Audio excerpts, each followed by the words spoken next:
श्री कृष्णाय नमः। श्री गोपीजन वल्लभाय नमः। श्रीमदाचार्य चरण कमलेभ्ये नमः।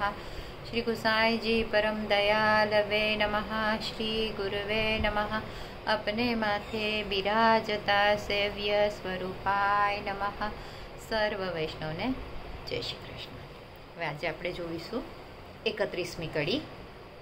रंचक दोष न देखिए वे गुण प्रेम अमोल। प्रेम सुहागी जो मिले तासो अंतर खोल। श्री वल्लभ तासो अंतर खोल। भावार्थ, ભગવતીઓના રંચક પણ દોષ જોવા નહીં, કારણ કે તેઓ અમૂલ્ય ભગવદ પ્રેમથી ભરેલા હોય છે।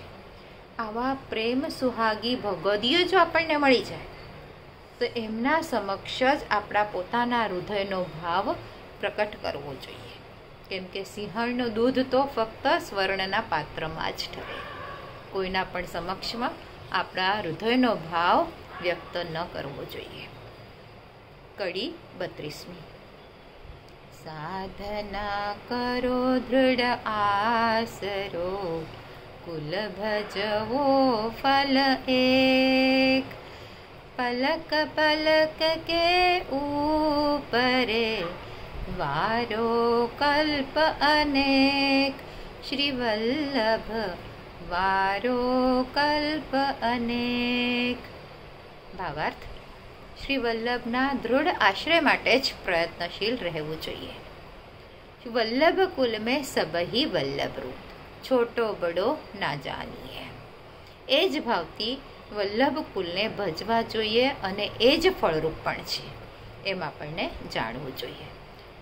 નેત્રોના પલકારા જેટલા સમય માટે પણ, એટલે કે આપણી પાપણ ઢળે એટલા સમય માટે પણ જો વલ્લભ કુલના દર્શન થાય તો તે પર અનેક કલ્પ વારી નાખવા જોઈએ।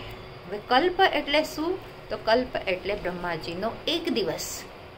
હવે આ કાલની જે ગણણી છે એ મનુષ્યની અને બ્રહ્માજીની અલગ હોય છે। બ્રહ્માજીનો એક દિવસ એટલે તેને કલ્પ કહેવાય છે। આ એક કલ્પમાં હજારો ચતુર્યુગી આવે છે। હવે એક ચતુર્યુગી એટલે શું? તો જે 4 યુગ છે, સતયુગ, ત્રેતાયુગ, દ્વાપર અને કલયુગ, આમ આ 4 યુગ પૂરા થાય ત્યારે એક ચતુર્યુગી થાય છે। અને આવા હજાર ચતુર્યુગી પૂરા થાય ત્યારે બ્રહ્માજીનો એક દિવસ થાય, એટલે કે એક કલ્પ પૂરો થાય। તો આવા અનેક કલ્પો વારી નાખવાની વાત હરિરાયજી આપણને આ કડીમાં કહી રહ્યા છે। શું કહે છે? વારો કલ્પ અનેક। હવે કડી 33મી। श्री वल्लभ जीवन प्राण हूँ नयनन राखो घेर। पलकन के परदा करो जानन देहो फेर। श्री वल्लभ जानन देहो फेर। भावार्थ, श्री वल्लभ ज जीवनना प्राणरूप છે। પોતાના નયનરૂપ નિવાસમાં સદા રાખવા જોઈએ। નયનોની પાપણોનો પડદો પડી જવા દે, જેથી આપ શ્રી અન્ય સ્થળે પધારી ન જાય। એટલે કે શ્રી વલ્લભ વિના અન્ય કાંઈ પણ ન નિરખવાની શીખ શ્રી હરિરાયજી આપણને આ કડીમાં કહી રહ્યા છે। કડી 34મી। पूर्ण ब्रह्म प्रकट भये श्री लक्ष्मण भट्ट गेह। निज जन पर बरखत सदा श्री व्रजपति पतनेह। श्री वल्लभ व्रजपति पदनेह। भावार्थ, निज जनों पर सदा कृपावृष्टि करवा અને વ્રજપતિ શ્રી કૃષ્ણના ચરણ કમલોમાં સ્નેહ એટલે કે ભક્તિ દર્શાવવામાં શ્રી લક્ષ્મણ ભટ્ટના ઘરે પૂર્ણ બ્રહ્મ સ્વરૂપે શ્રી મહાપ્રભુજીનું પ્રાકટ્ય થયું છે.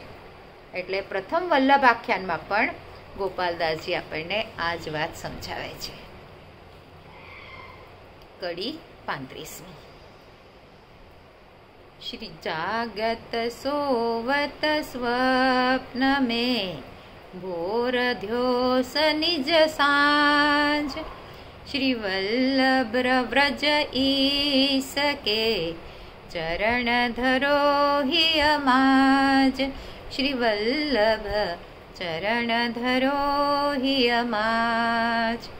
ભાવાર્થ: શ્રી વલ્લભ વ્રજના ઈશ એટલે કે સ્વામી છે, સાક્ષાત શ્રી કૃષ્ણ જ છે. આપ શ્રીના ચરણ કમલોમાં હૃદયમાં સદા ધારણ કરવા, એટલે આપ શ્રીના ચરણ કમલોને આપણે આપણા હૃદયમાં હંમેશા ધારણ કરવા, અર્થાત આચાર્યજીની સેવા સ્મરણ ગુણગાનમાં હંમેશા તત્પર રહેવું જોઈએ. જાગતા ઊંઘતા સ્વપ્નમાં સવારે મધ્યાહ્ને ઉઠતા બેસતા સાયંકાળે રાત્રે એટલે હર પલ હર શ્વાસ સાથે શ્રી વલ્લભનું જ સ્મરણ કરતા રહેવું જોઈએ. આજ માટે આટલું જ. આના પછીની કડી પછી જોઈશું. આજના મારા વચનોને પ્રભુ ચરણોમાં સમર્પિત કરું છું. કૃષ્ણાર્પણમસ્તુ. જે કાંઈ ભૂલચૂક થઈ હોય તે માટે ક્ષમા ચાહું.